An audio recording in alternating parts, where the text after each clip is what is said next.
La brasse est probablement le style le plus difficile à arbitrer. C'est la brasse qui a le plus de variations techniques en une seule course. Sur de nombreuses courses, vous pourriez observer de nombreux styles de natation distincts. Ils pourraient être tous légaux. Dans cette présentation, nous examinerons des exemples de brasses à la fois correctes et incorrectes.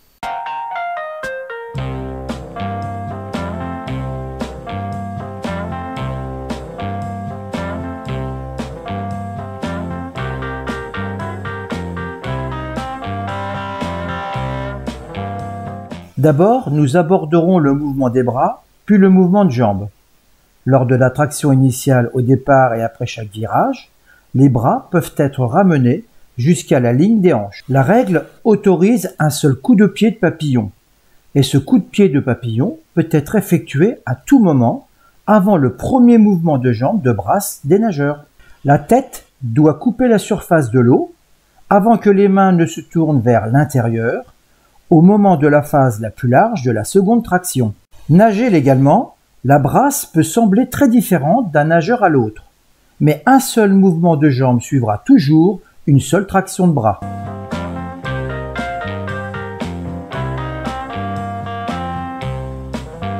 De nombreux nageurs ont un mouvement ondulant du corps lorsqu'ils nagent. Cela est parfaitement légal, tant que le nageur n'utilise pas un coup de pied de papillon vers le bas pendant n'importe quel moment de l'ondulation et qu'il respecte les autres règles du règlement. Lorsque l'on juge la brasse, vous devez regarder tout le corps, pas seulement la traction de bras ou juste le coup de pied. Depuis le début du premier coup de pied après le départ et à chaque virage, le corps doit être maintenu sur la poitrine. Les bras doivent bouger simultanément et sans mouvement alternatif. Les mains doivent être passées ensemble en avant à partir de la poitrine, au-dessous, au niveau et au-dessus de l'eau. Les coudes doivent être sous la surface de l'eau, sauf avant le virage, pendant le virage et pour la traction finale à l'arrivée. Les mains doivent être ramenées en arrière sur ou sous la surface de l'eau. Les mains ne doivent jamais être ramenées au-delà de la ligne des hanches, sauf pendant la première traction après le départ et à chaque virage. Une partie de la tête du nageur doit couper la surface de l'eau au cours de chaque cycle de traction de bras, suivi d'un coup de pied de jambe dans cet ordre. Tous les mouvements verticaux et latéraux des jambes doivent être simultanés. Les pieds doivent être tournés vers l'extérieur pendant la partie propulsive du coup de pied. Un battement ou un coup de pied de papillon vers le bas n'est pas autorisé. La meilleure position pour observer est légèrement derrière le nageur le plus lent, tout en regardant tout le corps. Au virage, le nageur doit toucher le mur avec les deux mains simultanées. Il est important que l'officiel observe attentivement le toucher, car de nombreux nageurs touchent le mur très rapidement avec les deux mains, puis une main quittera immédiatement le mur. Ce virage n'est pas légal. La nageuse repart en étant sur le dos.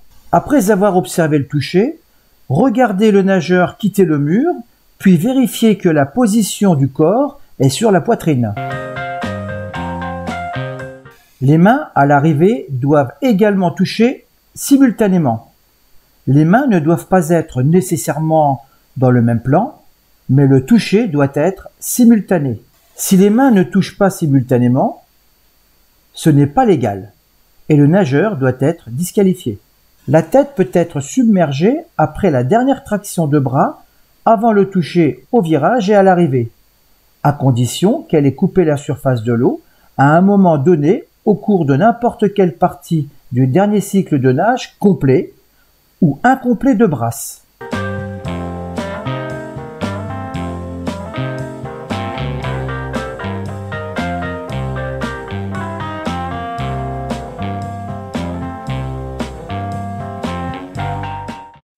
Rappelez-vous ces points importants.